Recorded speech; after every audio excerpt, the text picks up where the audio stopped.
पहला मौका नहीं है जब आजम खान समाजवादी पार्टी से नाराज हुए हों। मुलायम सिंह यादव ने जब हिंदुत्व की छवि रखने वाले कल्याण सिंह को पार्टी में शामिल किया था तब भी वो नाराज हुए थे और नाराज होकर आजम खान पार्टी से ही अलग हो गए थे। जेल से बाहर आने के बाद से आजम खान लगातार तंज कस रहे हैं और अपने बयानों से नाराजगी भी जाहिर कर रहे हैं। अखिलेश यादव अब 8 अक्टूबर को रामपुर जाकर कितना आजम को मनाने में कामयाब होंगे, इस पर सबकी नजरें हैं।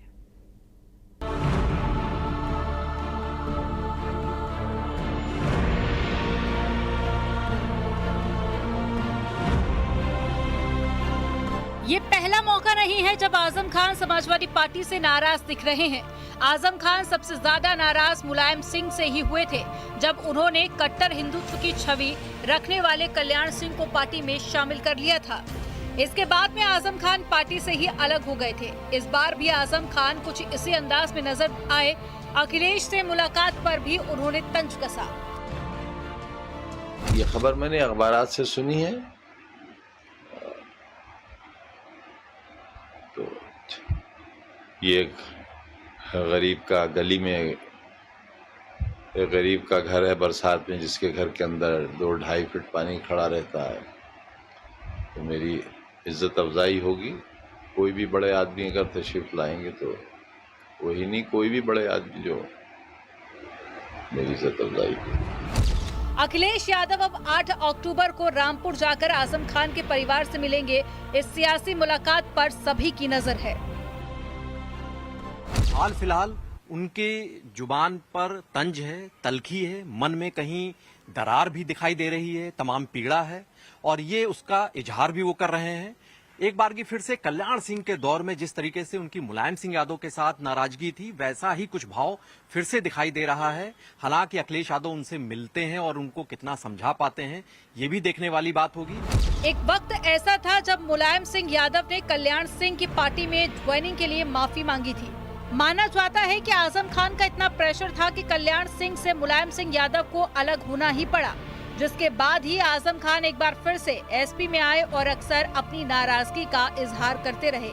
इस बार अखिलेश उन्हें कितना मना पाएंगे, ये देखने वाली बात होगी। आजम खान समाजवादी पार्टी में पहले से भी बेहद कम आते रहे हैं, इससे उनके कद का अंदाजा लगाया जा सकता है।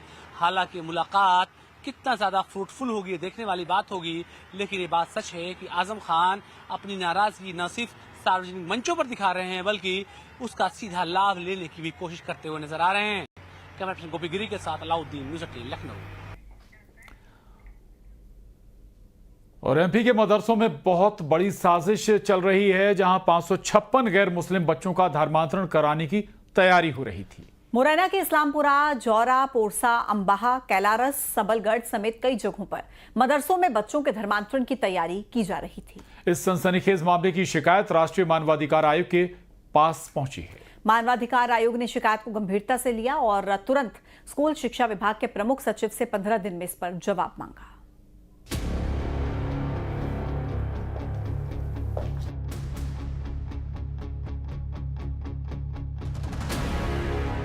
तालीम बहाना, हिंदू बच्चे निशाना। धर्मांतरण का प्लान सेट, हिंदू बच्चे टारगेट। मदरसों में धर्मांतरण वाली साजिश। मध्य प्रदेश में धर्मांतरण को लेकर एक बड़ा खुलासा हुआ है। राष्ट्रीय मानवाधिकार आयोग को मिली शिकायत में इसका खुलासा होने की बात कही जा रही है। राष्ट्रीय मानवाधिकार आयोग को मिली शिकायत के मुताबिक एमपी के 27 मदरसों में बड़ी साजिश का दावा है। इनमें पढ़ने वाले 556 हिंदू बच्चों पर नजर, कथित तौर पर धर्मांतरण को लेकर शिकायत, मदरसों में हिंदू बच्चों को बनाया जा रहा निशाना। राष्ट्रीय मानवाधिकार आयोग ने लिया संज्ञान। स्कूल शिक्षा के प्रमुख सचिव से मांगा जवाब। 15 दिन में मानवाधिकार आयोग ने मांगा जवाब। मध्य प्रदेश से ये शिकायत प्राप्त हुई है कि हिंदू बच्चों को मदरसों में एनरोल किया गया है और इन मदरसों को सरकार द्वारा ग्रांट भी दी जा रही है, पैसा भी दिया जा रहा है। शिकायतकर्ता का आरोप है कि इन बच्चों को वहां पे कुरान पढ़ाई जा रही है। शिकायतकर्ता का आरोप है कि यहाँ संभावना है कि हिंदू बच्चों का इस्लाम में धर्मांतरण किया जा रहा है। हमने इस मामले में मध्य प्रदेश सरकार को नोटिस जारी करके उनसे एक रिपोर्ट आहूत की है। अब आपको ये भी बताते हैं कि मदरसों में हिंदू बच्चों के साथ साजिश की जो शिकायत पहुंची है वो मध्य प्रदेश के कौन कौन से इलाकों में है। राष्ट्रीय मानवाधिकार आयोग की शिकायतों में मुरैना के इस्लामपुरा, जौरा, पोरसा, अंबाह, कैलारस, सबलगढ़ समेत अन्य जगहों के मदरसे बताए गए हैं। लालच देकर धर्मांतरण के आरोप लगाए गए हैं। धर्मांतरण को लेकर जो कथित तौर पर शिकायत की गई है, अब उस पर सियासत भी शुरू हो गई है। कांग्रेस का आरोप है कि शिक्षा विभाग क्या कर रहा है, धर्म जाति के आधार पर बांटने की कोशिश की जा रही है। उधर बीजेपी ने पलटवार करते हुए कहा कि दूसरे धर्म के बच्चों को जबरन मदरसा बुलाकर पढ़ाना उचित नहीं है। ऐसे मदरसों पर ताले लगेंगे, इस पर कड़ी कार्रवाई की जाएगी। तो ये शिक्षा विभाग क्या कर रहा है? ये सरकार तरह तरह के कानून बनाती है, लव जिहाद पे कानून बना रही है, दूसरा धर्मांतरण पे बना रही है। तो ये मुरैना में अगर 500-600 बच्चे पढ़ रहे हैं तो कर क्या कर रहा है शिक्षा विभाग? ये केवल इवेंट मैनेजमेंट करते हैं, केवल मीडिया के अंदर बात करते हैं कि ये कर देंगे, वो कर देंगे, हिंदू संगठन तरह तरह की बातें उठा रहे। अब एक्शन के रिएक्शन हो रहे हैं। वहाँ हम कोशिश करेंगे कि जिला शिक्षा अधिकारी और कलेक्टर को मध्य प्रदेश सरकार निर्देश देगी कि वहाँ की क्या परिस्थितियां और कितने बच्चे जा रहे हैं, कौन मुल्ला मौलवी इनको डराकर शिक्षा दे रहा है या कोई प्रलोभन देकर शिक्षा दे रहा है, और ऐसे जो भी मदरसे कर रहे हैं उनमें ताले लगा दिए जाएंगे।